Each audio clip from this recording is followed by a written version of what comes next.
An asset is something that puts money in your pocket. It's something that you buy for the sole purpose of making money, versus a liability is something that takes money away from you. And what ends up happening so many times is when we go to spend money is we justify liabilities as assets. We call these things which are money pits assets so we can justify spending more money. What's an example of this? Your car.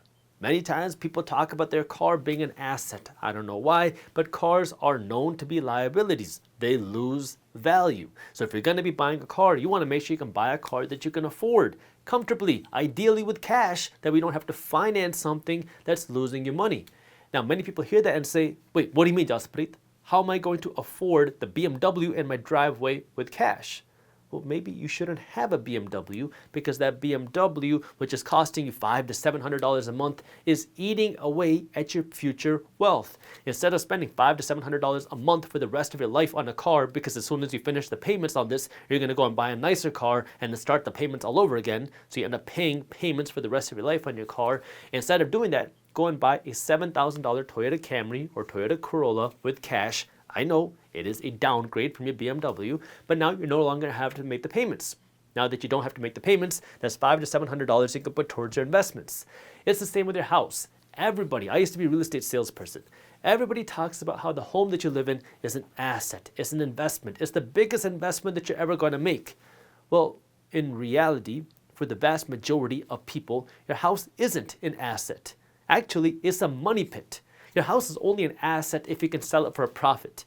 But that assumes that you're going to be able to sell it for a profit. That assumes that the economy is going to be strong when it goes time for you to sell it. And that assumes that you're not going to have to sell your home when you're in a recession in the housing market. And that also assumes that you're going to have to sell the home that you live in order to actually get the money out from your home.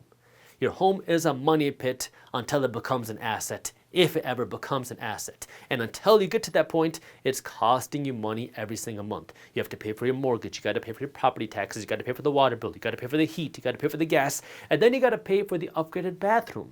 You got to pay to upgrade the basement. You got to pay to upgrade the bedrooms. You got to pay for all the maintenance, and you got to pay for everything else until it comes time for you to sell. And when you keep believing that the home that you live in is an asset, it's so much easier to get you to spend more money on the home that you live in.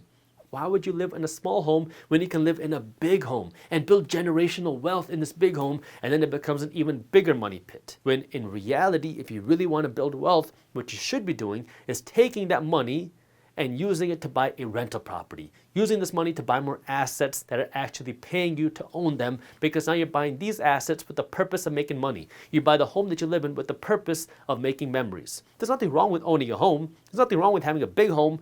Make sure you can afford it first, and don't sacrifice your future wealth just so you can have a big home, because that big home is money that could be used here to give you even more wealth, which will allow you to buy an even bigger home in the future and not have to worry about the price. This is where now understanding an asset versus a liability, not justifying a liability as an asset just so you can drive bigger and have bigger, because yes, you need a car to get to and from work. You just want a BMW. You need a home to live. You just want a mansion. And understanding that difference, that way now you can prioritize this over this, will allow you to live bigger in the future. And the reason why this is so hard is because now people have to take a step back and say, you mean that I'm going to have to live smaller? What are people going to think? What are people going to say when they see me go from this lifestyle to a smaller lifestyle? People are going to think I lost my mind.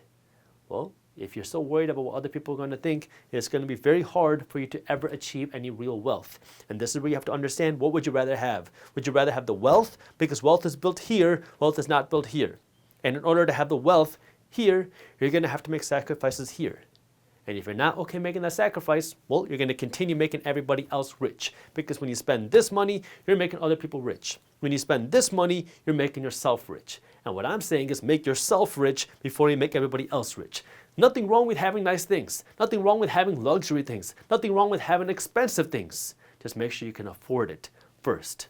That means take care of yourself and make yourself rich before you make everybody else rich. If you enjoyed this short clip from my longer videos, here's another clip that I think you'll love. And while you're at it, if you're interested in learning more about how to start generating passive income, our team put together an amazing guide on how to start generating passive income for free. All you gotta do is click that button right over there. Thank you for watching, and as always, keep hustling.